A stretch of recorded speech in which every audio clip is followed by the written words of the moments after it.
Let's get away from the hustle and bustle of city life now and head for the great outdoors. The Harz region in northern Germany is home to the Brocken mountain, and there's a leisurely way to reach its 1100-meter peak by train. So all aboard for a sentimental journey on the historical Brocken Railway.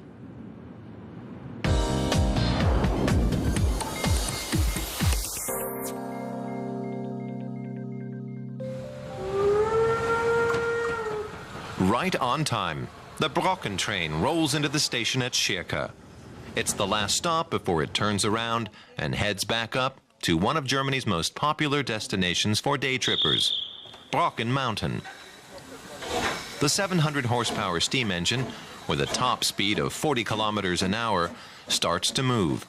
It'll chug some 500 meters before it reaches the summit.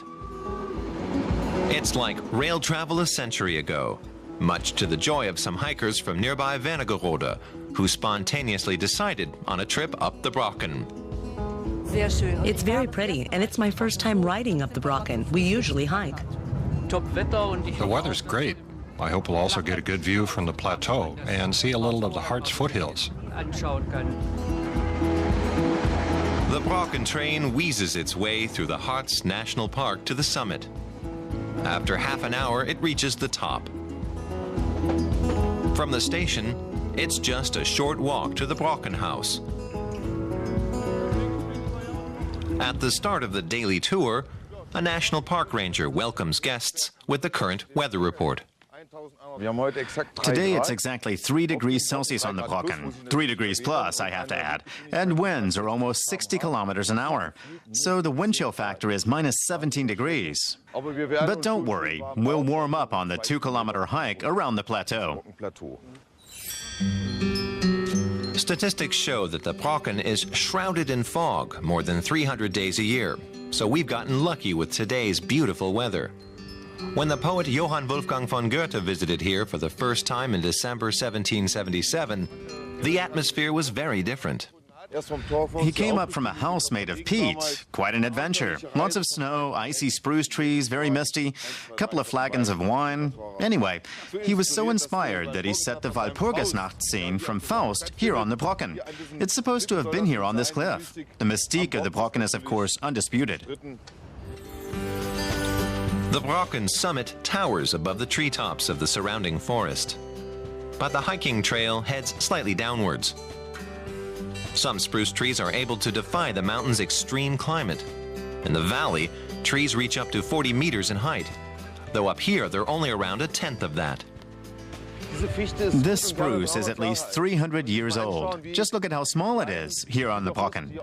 They have an unbelievably rough time taking root and surviving in this growth zone. They have to fight to grow, and they only have a certain amount of success. Television and radio towers also stand atop the summit. Near the end, the hikers get a taste of the extreme Brocken climate. Around the transmitter towers, a fierce wind is blowing.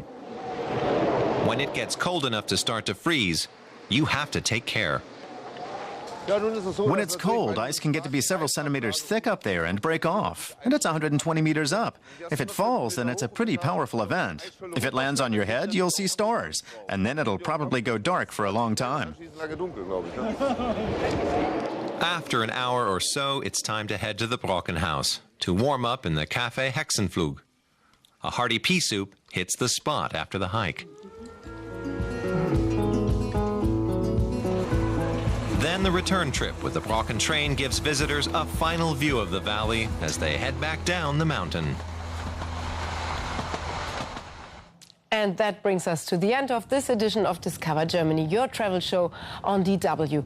From myself and the entire team, thank you for joining us, and I do hope you'll tune in again soon for the next edition of our program. Until then, tschüss und bye-bye.